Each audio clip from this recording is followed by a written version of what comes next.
깊은 절망에 수렁 가운데 주님께 닿을 수 없던 우리 어두운 밤 중에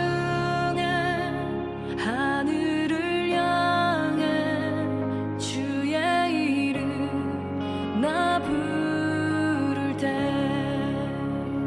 어둠을 뚫고 오신 주 사랑 나의 절망 거두셨네.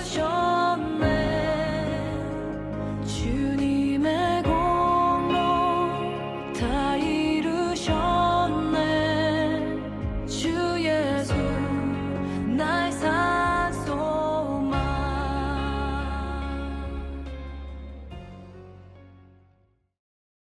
사도행전 20장 17절부터 28절까지 말씀을 우리 같이 읽었습니다. 이 사도행전 20장 17절부터 28절까지 말씀은 바울이 이제 장로들을 모아서, 장로들은 지도자들이잖아요. 그러니까 나이가 많고 지도자들을, 그러니까 지금으로 말하면 이제 장로들, 권사님들, 집사님 중에서 안수 집사님들 이런 분들을 이렇게 모은 거예요. 모아서 자기의 고별 이제 설교를 하는 겁니다. 그런 이제 마지막 이야기를 하고, 이제 더 이상 얼굴을 못 볼 것 같으니까 그런 이야기를 아주 그 슬픈 장면들이죠. 여기서 이게 사도행전 20장 17절부터 28절까지 말씀 지금 읽었는데요. 쭉 이렇게 이어져서 내려오는 말씀이 있는데, 여기에서 우리가 그 두 가지만 우리 같이 보도록 합니다. 24절하고 28절 말씀 한번 같이 보면, 24절에는 뭐라고 나오냐면, 그 자기가 달려갈 길과 주 예수께 받은 사명, 곧 하나님의 은혜의 복음을 증언하는 일을 마치려 하면은 나의 생명조차 조금도 귀한 것으로 여기지 않는다. 그러니까 자기의 그 죽음을 앞에 놓고 전혀 아깝지 않다. 자기 인생 사는 게 아깝지 않게 살았다. 이제 그런 이야기예요. 마지막 이제 자기가 고별하면서. 그리고 28절의 말씀은 그 여러분 이 양들을 잘 돌봐줘라. 내가 하나님께서 감독자를, 여러분을 이제 감독자로 삼아서 이 양들을 잘 돌보도록 그렇게 했다. 그래서 성경에는 목사, 장로, 감독, 이게 이제 이름을 좀 달리해서 이름을 다르게 해놓고 이게 같은 역할을 하는 거예요.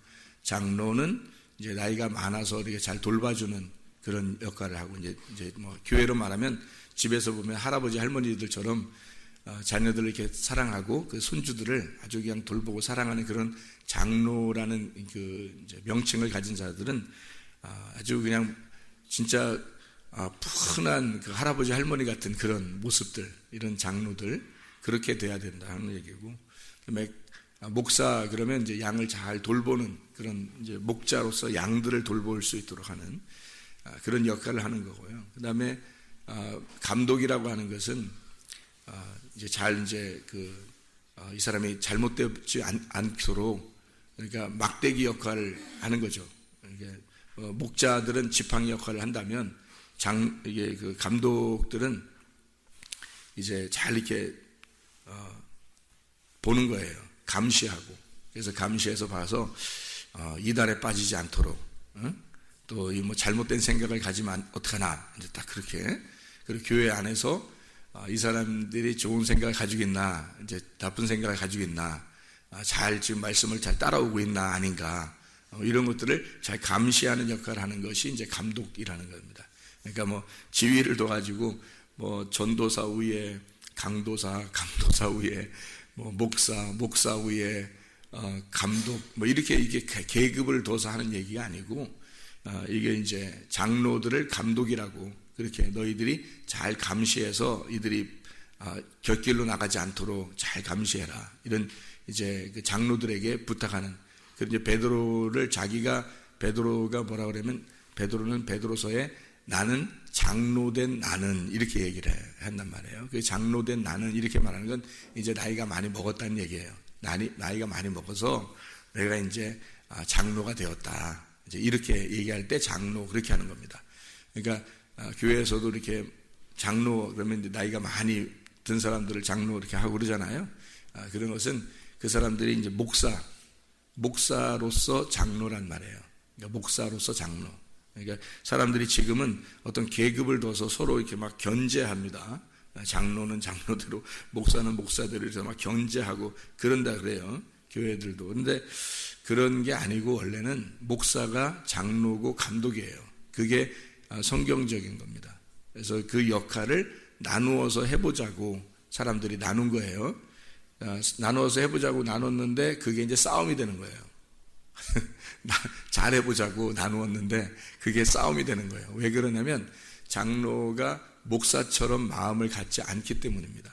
목사 같은 마음은요, 교회를 잘 돌봐야 돼요. 개척교회부터 시작해서 잘 돌봐서 전체를 다 이렇게 한눈에 다 보이고 다 전체를 어울려야 된단 말이에요. 근데 이게 장로들이 그렇게 보이나요? 그러니까 자기 편을 만들고 싸우고 자기 마음에 안 들면 막 목사하고도 싸우고 막 성도하고도 싸우고 막 이렇게 되는 거예요. 이쪽 장로파 저쪽 장로파 해가지고 막 싸우기도 하고 그러는 게 자기가 아직 안 죽어서 그래요. 그리고 공부를 안 했잖아요. 목사가 되는 공부를 안 했잖아요. 그래 놓고 장로가 된 거란 말이에요. 그러니까 장로가 목사여야 되는데 목사가 장로고 근데 그거를 잘 모른 거예요. 그냥 성도들 중에서 집사, 안수집사, 장로 이렇게 올라오니까 목사의 생각을 모르는 거예요.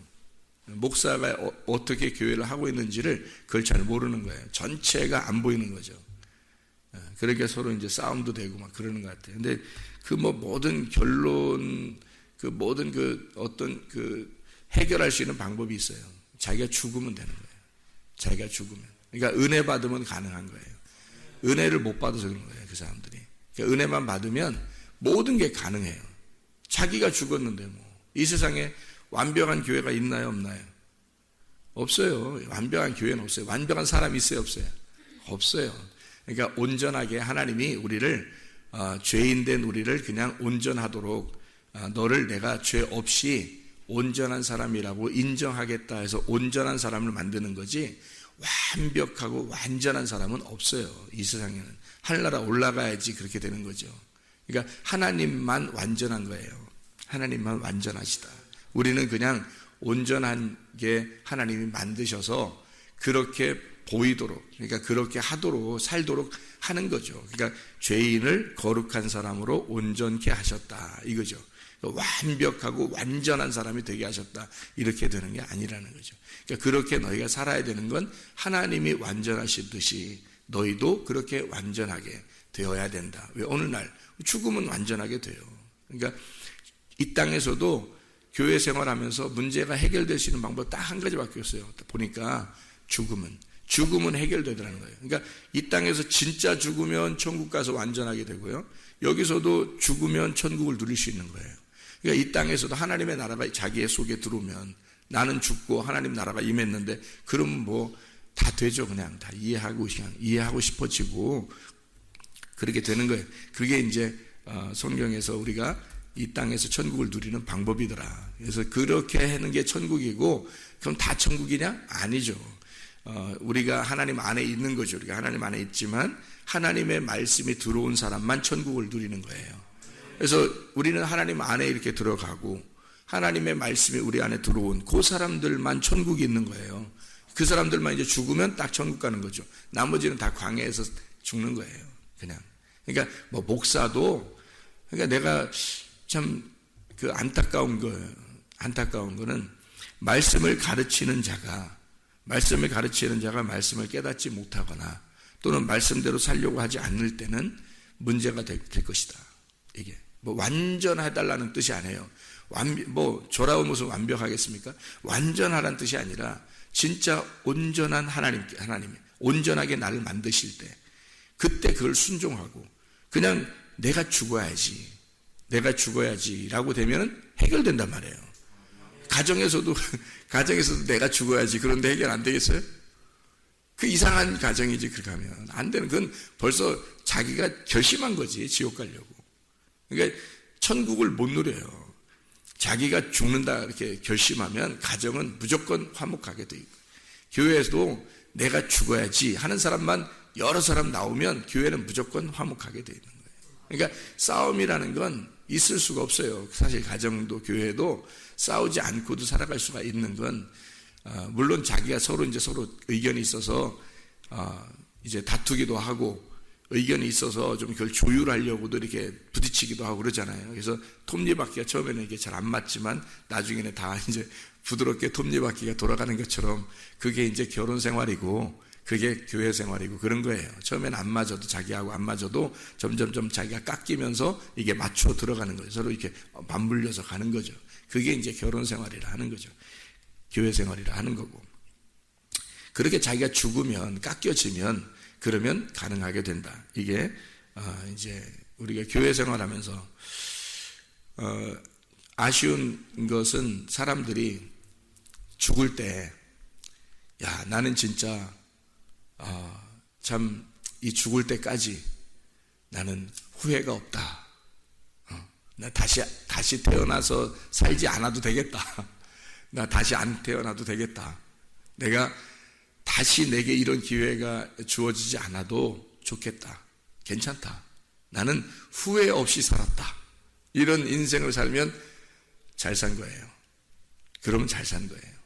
근데 만약에 후회에 있는 인생 살아서 하나님 나에게 다시 기회를 주신다면 내가 다시 한번 살아볼 수 있다면 진짜 나는 한번 다시 열심히 진짜 후회 없이 한번 살아볼게요 하면 지난 거예요. 그 사람은 벌써 끝난 거예요. 여러분 하루라도 젊을 때 옳은 결정을 하고 사셔야 됩니다. 하루라도 젊을 때 잘 생각해봐요. 제가 다시 말할게요. 하루라도 젊을 때 옳은 결정을 하고 사시길 바랍니다. 여러분이 오늘은 이 남은 인생에서 가장 젊을 때예요. 오늘은 나의 남은 인생에서 가장 젊은 시간이라고 지금. 오늘이 가장 젊을 때예요. 하루라도 젊을 때 옳은 결정을 하셔야 되는데 오늘이 나의 남은 인생에서 가장 젊은 날이라고요. 그러니까 오늘 결정하셔야 돼. 내가 그걸 생각을 해보니까 그걸 알고 나니까 세상에 내가 오늘 가장 젊은 날을 살고 있구나. 오늘 내가 가장 젊은 날을 살고 있구나. 왜? 남은 인생을 생각해 보니까 오늘이 가장 젊은 날이에요. 그러니까 오늘 젊은 날 내가 후회 없이 살아야지. 내일 가장 젊은 날 옳은 결정을 해서 내가 후회 없는 인생을 살아야지. 지나간 거는 내 과거에 얼마나 공부했느니 무슨 목회를 했느니 과거에 무슨 어떻게 살았느니 이런 건 다 지나간 거예요. 오늘이 남은 나의 인생에서는 가장 젊은 날이라고요. 제가 사람들을 이렇게 보니까 교회 생활할 때는요 목사하고 이게 부딪히면 이게 끝장이더라고요. 교회 생활할 때 내가 만약에 성도라면 나는 목사하고 안 부딪힐 것 같아. 내가 성도라면. 왜냐면 그게 죽을 짓이거든요. 가정에서는 아버지하고 부딪히면 안 되는 거예요. 그러니까 아버지를 설득해야 되고 어머니를 설득해서 서로 얘기를 해서 풀어야지. 아버지하고 부딪히고 아버지가 가장이잖아요. 아버지 안 계신 분들은 이제 어머니가 가장이고 근데 그 가정에서 가장 이제 나이 많으신 분, 가장 이렇게 가장한테 부딪히면은 자기만 손해예요. 그렇잖아요? 가장한테 자기가 부딪히면 자기가 죽을 짓 하는 거야. 자기만 손해예요. 그러니까 대화를 해서 설득을 하고 서로 토론하고 이해를 시켜드리고 그래야 되는 거예요. 가장하고 부딪히면 안 되는 거죠. 가정에서는. 그죠? 그게 지혜로운 방법이란 말이에요. 그죠? 교회 오면요. 교회 오면 목사가 장로고 감독이라고 했잖아요. 그럼 목사가 장로고 감독인데 목사하고 부딪히면 교회 생활 아름답게 할 수 있겠어요? 못해요. 그는 교회 생활 아름답게 못하면 그게 무슨 짓이냐면 죽을 짓이에요. 교회에서는 아름답게 생활을 못해요. 왜냐하면 설교를 하는 자이기 때문에 이 설교를 듣는 사람들은요 이 설교로 먹고 살게 돼 있거든요. 근데 자기가 목사하고 부딪혔어요. 목사 말이 신뢰가 안 가요. 목사 저거 마음에 안 들어요. 근데 그 설교가 들어지냐고요. 이게 안 들어진다고요. 이게 안 들어오니까 그 말씀으로 자기는 영이 살아야 되는데 말씀이 안 들어와요. 그러면 이제 그게 끝장이 나는 거예요. 자기가 끝장나는 시간들이 되는 거예요. 그래서 목사하고 부딪히면 큰일 나는 겁니다. 목사하고 안 부딪혀야 돼요. 목사하고 부딪히면 안 돼요.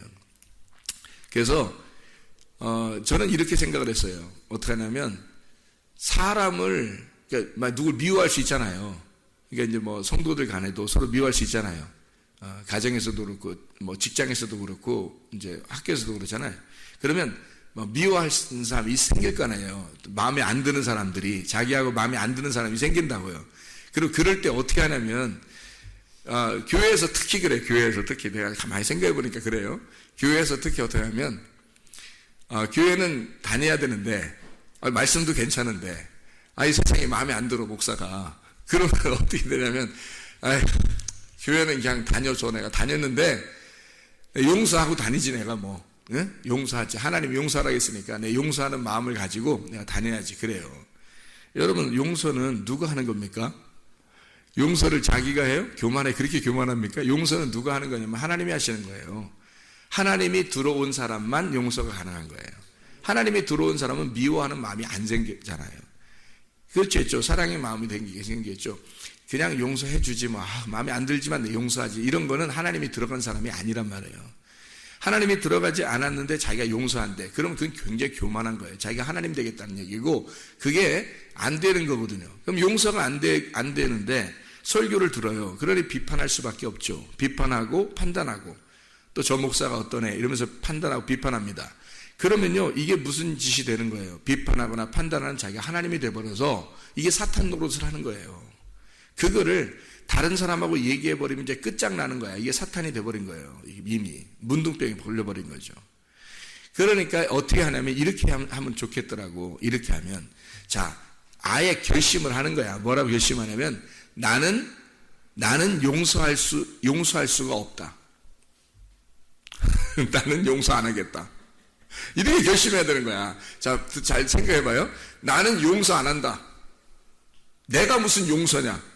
내가 어떻게 용서하냐? 하나님만 용서하는 거지. 나는 용서 못해. 나는 가서 부딪혀야 돼. 나는 용서 안 해. 난 가서 부딪혀야 돼. 내가 기분 나쁜 일이 있는데 내가 무슨 용서해? 내가 무슨 하나님이야? 나 용서 안 해. 가서 부딪혀야지. 그게 해결점입니다. 그게 해결점이에요. 목사가 미웠어요. 아니면 성도들끼리 미웠어요. 뭔가 기분 나쁜 일이 생겼어요. 그러면 다른 사람한테 얘기하면 어떻게 해요? 자기가 죽을 짓 하는 거예요. 특히 목사하고 부딪히는데 교회에서 어떻게 교회 생활해요? 안 되죠. 그러면은 죽을 짓을 하면 안 되겠죠. 그래서 다른 사람하고 얘기하면 이건 사탄이 되는 거야. 비판하니까, 판단하게 되는 거니까. 다른 사람한테 얘기하면. 근데 목사한테 와서 부딪혀버려, 그냥. 목사가 자기가 기분 나쁜 일이 생겼으니까 목사한테 와서 딱 부딪혀. 용서 안 해. 나 목사 용서 안 해. 와서 딱 부딪혀요. 그러면 해결점이 나겠어요, 안 나겠어요? 납니다. 해결점이 나요. 부딪히면 해결점이 나게 돼 있어요. 같이 얘기하게 돼 있고 같이 토론하게 돼 있고 뭔가 서로 의견을 네 의견이 그랬는가, 내 의견이 이랬는데 내 생각은 이랬는데 그 생각 참 그럼 내가 생각이 좀 모자랐네. 미안합니다. 그러면 되는 거예요. 그죠? 그리고 잘못해 어떻게 했으면 좋겠어요. 이렇게. 그러면 서로 저쪽에서도 그래요? 그랬었구나. 내 생각이 좀 짧았네요. 이러면서 얘기를 하면 되는 거예요. 그죠? 근데 그 얘기를 안 하고 다른 사람한테 얘기해 버리는 거야. 그 사람한테 가서 저 사람은 내가 용서해. 그냥 하나님 용서하라니까 용서해. 내 말씀도 들어줘. 들어주고 용서하는 거야. 자기는 용서했다는 게 이게 얼마나 교만인지 몰라요. 그건 해결이 안 납니다. 그러면 자기 마음속엔 계속 썩어져 가고 있고요. 다른 사람하고 비판했기 때문에 자기는 지금 하나님께 대적한 게 되는 거예요. 말씀에 대적한 게. 자기한테 말씀이 들어오겠냐고. 안 들어와요. 목사하고 부딪히면 절대적으로 말씀이 안 들어옵니다. 가정에서 아버지나 어머니에게 부딪히면요, 자기 마음이 굉장히 괴로운 거예요. 괴로운 거라고. 안 된다고, 이게. 그래서 무조건 부딪혀서 해결해야 되는 거예요. 부딪혀서. 가정에서도 남편과 아내가 서로 어떤 가정은 보니까 뭐 얘기를 안 하겠대, 기분 나빠서. 남편하고 기분 나빠서 얘기 안 하겠다는 거예요. 부인하고 기분 나빠서 얘기 안 하겠다는 거예요. 그래서 내가 그랬어요. 가서 싸워. 가서 싸우고 부딪혀. 뭐 때문에 기분 나쁘다고 다 얘기해. 응? 그 부딪히는 거예요. 부딪히면 해결 나요. 해결 나게 돼 있어요. 그렇죠? 근데 안 부딪혀. 그냥 딱 피해. 자기는 용서한다고 그냥 내가 모른 척하고 내 용서하지. 그냥 넘어가 줘. 이렇게 생각하는데 그거는 굉장한 교만입니다. 잘못된 거예요. 사람이 용서하는 게 아니고 하나님이 용서하는 거예요. 그러니까 하나님이 들어온 사람만 그게 가능한 거고요. 그게 안 들어왔어 그러면 그러니까 안 들어왔으니까 이게 자꾸 울컥울컥 하는 거 아니에요. 그죠? 하나님이 안 들어왔으니까. 근데 자기가 해결도 안 하려고 용서한 척 하는 거죠. 이것은 안 되는 거지. 그럼 해결을 영원히 안 하겠다는 얘기예요. 그 사람하고. 그렇죠? 그러니까 부딪혀버리란 말이에요. 목사하고도 여러분이 기분 나쁜 일이 생기잖아요? 그러면 이게 새벽 예배 나오신 분들은 어느 날 저하고 부딪힐 일이 생긴다. 좀 기분 나쁜 일이 있다 그러면 목사가 목사답지가 않아 이 세상에 이거. 말씀도 형편없어 뭐 이런 얘기하시라고요. 얘기하시. 같이 얘기하라고요. 요즘 성경 안 보죠? 이러면서. 저도 그러니까 여기 달려갈 길을 다 달려가 바울이 그렇게 하는 것처럼 할 테니까. 저도 하려고 하니까. 오늘도 너무 피곤한데 못 나올 것 같았는데 그래서 연락을 해놨어요. 내가 못 갈 것 같았는데 도저히 내가 오늘 이런 정신으로 내가 내일 새벽에 못 갈 것 같았는데 깼는데 어떻게 해. 깼는데 그래서 나오는 거죠. 그냥 나와서 같이 또 말씀을 나누니까 하나님 내가 이렇게 너무 피곤해서 내가 힘들어서 청년들한테 연락해놓고 내가 못 나갈지도 모른다 이렇게 얘기해놨는데 어떻게 인도하라고 얘기해놨는데 하나님 오늘 이렇게 내가 눈을 뜨고 깼으니 내가 하나님 오늘 주님께서 내게 주실 말씀을 주십시오. 그러는 거죠. 근데 여기 오늘 본문의 말씀을 제가 정한 게 아니지만 사도행전 20장 17절부터 28절까지 말씀을 읽고 같이 나누었단 말이에요. 오늘 주실 말씀이 이거였구나. 그러면 이 말씀을 내가 가장 내 인생 남은 인생에서 가장 젊은 오늘 내가 오늘 옳은 결정을 또 해야 되잖아요. 그리고 오늘 이 결정을 통해서 하나님 안에서 살아가는 거죠. 그러면 이게 천국을 사는 거죠. 나를 죽이고 말씀으로 살아가는 거예요. 자, 목사는 뭐 하는 사람이에요? 감독, 장로, 이 사람 뭐 하는 사람들이에요? 말씀을. 그래서 이 바울이 자기는 말씀을 증거하는, 복음을 증거하는 면에 있어서는 후회 없이 복음을 증거했다는 거예요. 그래서 내가 후회 없이 복음을 증거해야 되겠다.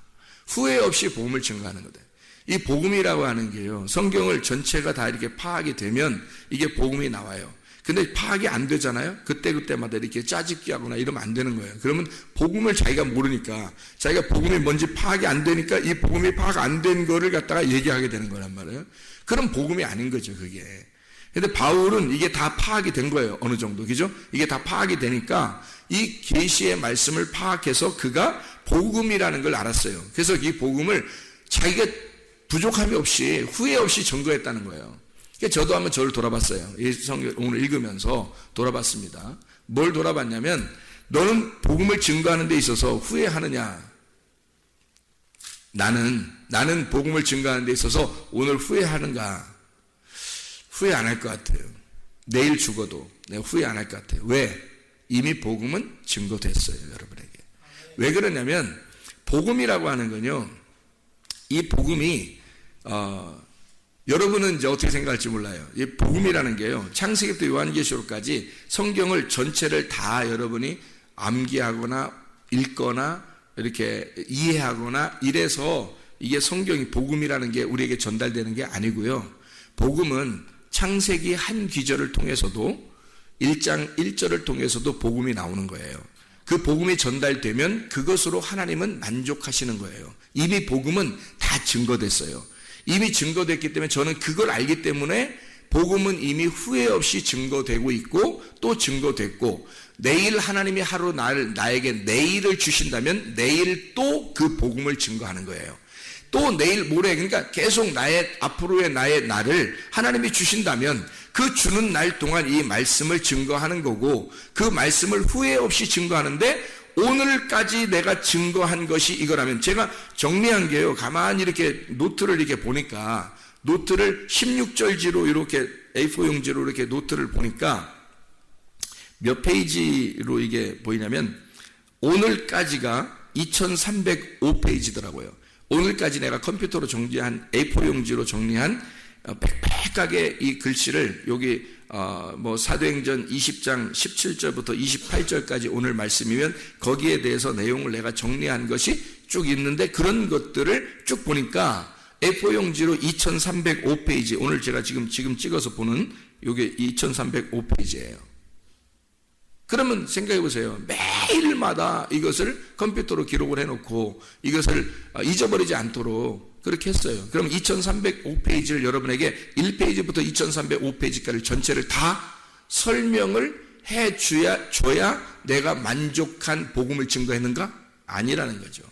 2305페이지에 그것을 머리에 간직하고, 그리고 성경을 읽고 이것을 깨달아서 여기에 그 안에서 여기 오늘 말씀에서 여기 전체를 다 여기다 집어넣은 요거를, 오늘 말씀을 요거를 복음을 증거하는 거예요.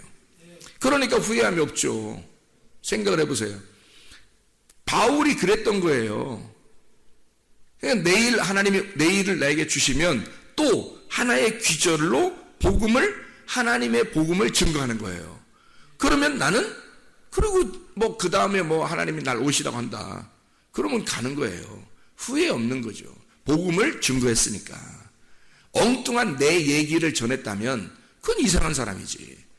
그건 거짓말이고, 땅에 그 말을 증거하는 사람이라면 거짓 선지자가 되는 거죠. 그런 거를 조심하는 거죠. 그런 거를 일이라고 그러고요. 그 일이가 오는 것을 내가 떠난 후에 사나운 일이가 여러분에게 들어와서 그 양떼를 아끼지 아니하며, 이게 무슨 일이가 어떻게 생겼겠어요? 사람이 이리처럼 이렇게 온다는 거예요. 그게 무슨 말이겠어요? 땅의 말로, 내가 증거한 복음이 아닌, 하늘의 말이 아닌 땅의 말로, 땅의 사람들이 듣기 좋은 말로 사람들에게 확 휩쓸어서 오게 될 것이다. 내가 떠나가면 그들이 반드시 오게 될 것이고, 사람들은 완전하지 아니하고 교회도 완벽한 교회가 없기 때문에 반드시 이리 때가 습격을 하면 그냥 웬만한 양들은 그냥 다 잡혀 먹여버린다는 거죠.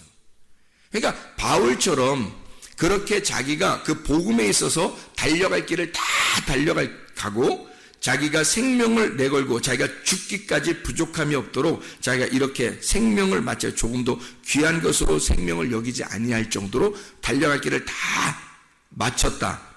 사명을, 그 온의 복음을 다 마쳤다. 그 일을 이렇게 얘기할 수 있는 것은 그 자신이 복음으로 살았기 때문입니다. 그러면 여러분도 복음으로 살면 오늘이 이 인생에서 남은 가장 젊은 때인데, 가장 젊은 오늘, 이것을 옳은 결정을 오늘 하시면 나머지 인생이 얼마나 천국을 살겠어요.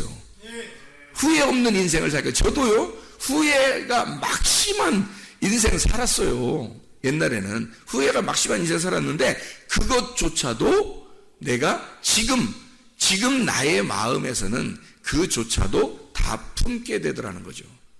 그것도 하나님이 허락하신 것이라고 받아들이는 거예요. 그러니까 후회가 없어요. 그것도 옛날에는 얼마나 후회가스러운지 몰라요. 몸에 병들 정도로 후회가스럽고 인생 진짜 너무 힘들었단 말이에요. 그 몇 년 동안을 힘들고 죽는 것보다도 못한 인생을 사는 거라고 나는 그렇게 계속 원망하며 살았단 말이에요. 그런데 그 몇 년도 그것도 지금에 와서는 덮어지더라는 거예요. 그것이 없었다면 내가 지금 이 복음을 깨달을 수 있었을까? 이 말씀이 내가 이해가 됐을까? 하나님의 마음을 내가 이해했을 수 있을까? 그런 것 과정이 없었다면? 그러니까 이것도 하나님의 과정이니까 나에게 씁쓸한 인생이었지만, 후회스러운 시간들이었지만, 그것도 나에게는 도움이었다는 거죠.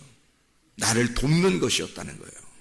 그러니까 이게 지금에서 내가 오늘 가장, 나의 남은 인생에서는 오늘이 가장 젊은 때니까 내가 후회 없는 인생을 앞으로 살아야 되겠다라는 게 오늘 결정을 하는, 가장 중요한 결정을 가장 젊을 때 하는 거죠.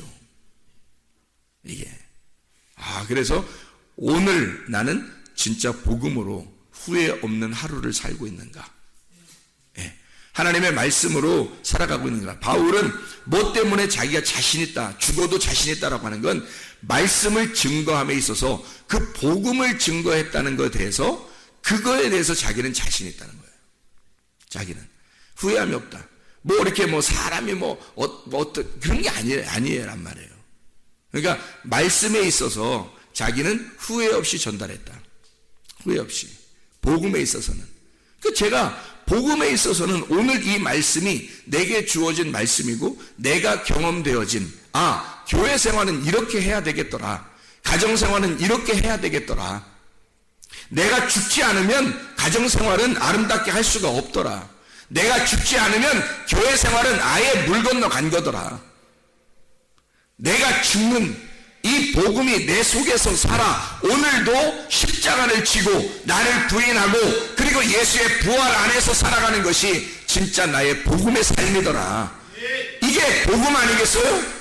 후회 없는 여러분의 가정생활도 교회생활도 후회 없는 인생은 이렇게 될 때만 가능한 거예요. 그러니 여러분이 용서하려고 노력하지 말고 주님께 용서는 맡기고 여러분은 부딪혀서라도 해결하려고 해야 된다는 거예요. 여러분은 서로, 왜냐면 아름다운 교회생활을 해야 하니까, 아름다운 가정생활을 해야 하니까 서로가 문제가 생기거들랑 자기 마음속에 조금이라도 이렇게 좀 거침이 있거들랑 힘든 것이 있거들랑 뭔가 좀 부딪히는 것이 있거들랑 여러분은 그 사람과 부딪혀버리란 말이에요. 그래서 해결하라고요. 내 생각은 이랬는데 왜 그랬습니까? 라고 딱 물어보고 직접 얘기하는 거예요. 그게 아니면 얘기를 안 해도 될 것 같으면 하나님의 마음을 품으시라고요. 그래서 전혀 눈곱만큼도 저 사람에게 내가 거침이 없다, 진짜 하나님의 눈으로 내가 바라볼 수가 있다 하면 얘기 안 해도 돼요. 안 부딪혀도 돼요. 그때는. 근데 그게 아니면 하나님께 맡겨버리고 용서는 자기는 용서하지 말란 말이에요. 그래서 해결해버리라고요. 그러면 간단해요. 그러면 뭔가 해결점이 납니다. 우리 교회 같은 경우는 서로 다 죽자고 얘기하고 다 십자가를 지고 가자고 얘기하기 때문에 해결 안 날 교회가 아니에요. 그런 말씀을 듣고서도 해결 안 해. 나는 당신하고 절대 해결 안 합니다. 이거는 마귀지. 그건 마귀지 하나님을 믿겠다는 사람이 아니란 말이에요. 문둥병이 이미 걸려버린 거고요. 이미 그 사람은 그 사람하고 해결할 마음이 없는 거야. 그냥 비판하고 판단하고 자기가 사탄으로서 그냥 살다 가겠다고 결심한 사람이에요. 오늘 하루라도 젊을 때 좋은 결정하시기를 바랍니다. 그게 우리가 진짜 복음으로 살아가는 사람들이에요. 그래서 이 감독자로 삼은 하나님께서 우리를 감독자로 삼아서 이렇게 하나님이 우리를 이루시는 것은 실제로 이 안에서 우리가 살아가도록, 죽고 부활하여 살아가도록. 자, 바울이라는 사람을 한마디만 하고 마칠게요. 바울의 원래 이름이 뭐였죠? 사울이었습니다. 그죠? 사울이었을 때 누구를 죽였나요? 스데반을 죽였어요. 그리고 예수님을 만나고 그리고 바울이 되었습니다. 그렇죠? 구약에서는 누가 있었죠? 사울 왕이 있었죠. 사울 왕이 누굴 자꾸 죽이려고 그래요? 다윗을 자꾸 죽이려고 그래요. 근데 사울 왕이 죽으니까 누가 왕이 되죠? 다윗이 왕이 되는 겁니다. 그러면 이 다윗과 사울을 통해서 우리에게 뭔가 설명해 주려고 한 것이 있다는 거죠. 그럽니다. 그래서 우리 안에 이 사울이라는 것이 있고 다윗이라는 것이 있다. 그래서 사울이 살아있을 때는 다윗을 반드시 죽이려고 합니다. 근데 사울이 죽잖아요. 그럼 다윗이 왕이 되는 거예요. 여러분, 내가 살아서 왕이 되잖아요. 그러면 다윗을 죽입니다. 내 속에 그리스도를, 그리고 하나님의 말씀을 죽이려고 해요. 이게 자기도 모르게 일어나는 사건들이에요. 그런데 내가 죽잖아요. 사울이 죽잖아요. 그러면 다윗이 왕이 되는 겁니다. 네. 여기 사울이 살아있을 때는 스데반을 죽이잖아요. 그죠? 죽이고 나니까 그게 누구였다는 걸 알았어요. 예수라는 걸 알았고 자기라는 걸 알았어요. 이게 내가 죽어야 할 존재라는 걸 알았어요. 그가 대신 나를 위해 죽었다는 걸 알았어요. 그리고 스데반이 죽을 때 예수님처럼 저들을 용서해 주십시오. 한마디로 말하면 사울을 용서해 주십시오. 저가 알지 못하고 저런 죄를 짓고 있습니다. 하나님 내 영혼을 받아주십시오. 이렇게 하잖아요. 그 스데반이 죽을 때 그거를 이 사울이 다 봤단 말이에요. 예수의 죽은 모습을 아마 사도 바울은 예수님 십자가에 달려 돌아가실 때 거기에 안 갔었을 거예요. 부정하다고. 그런데 안 가고 아마 거룩하게 그냥 살았을 겁니다. 근데 스데반이 죽을 때 예수의 모습을 본 거예요. 이게 예수님의 죽음과 똑같은 죽음을 스데반이 죽는 거예요. 이 사울이 그것을 목격하고 진짜로 다른 사람을 더 죽이러 가다가 예수님 만나버린 거예요. 그랬더니 예수님이 뭐라 그래요? 네가 왜 나를 핍박하느냐? 그랬더니 사도 바울이 내가 언제 당신을 핍박했습니까? 당신 누굽니까? 나는 네가 핍박하는 예수다. 자기는 진짜 하나님을 핍박해 본 적이 없는데 자기는 지금 스데반 죽이고 오는 건데 근데 예수님은 그 스데반이 나였다라고 얘기하는 거예요. 이 사도 바울이 얼마나 놀랬겠어요? 얼마나 놀랬겠어요? 그래서 이 사울이었을 때는 스데반을 죽이지만 사도 바울이 되니까 예수를 왕으로 섬긴단 말이에요. 이게 바뀌는 거죠. 우리의 삶이 어떤가? 내가 아직도 왕으로 살아가고 있는가? 아니죠. 그리스도가 우리의 왕이 되셔야 됩니다. 그때는 반드시 내가 죽을 때만 그리스도가 왕이 되셔요. 그렇게 우리가 교회 생활해야 되고요. 그렇게 가정 생활 하셔야 됩니다. 그러면 우리가 승리할 수 있어요. 영적으로 승리할 수 있어요. 기도하겠습니다.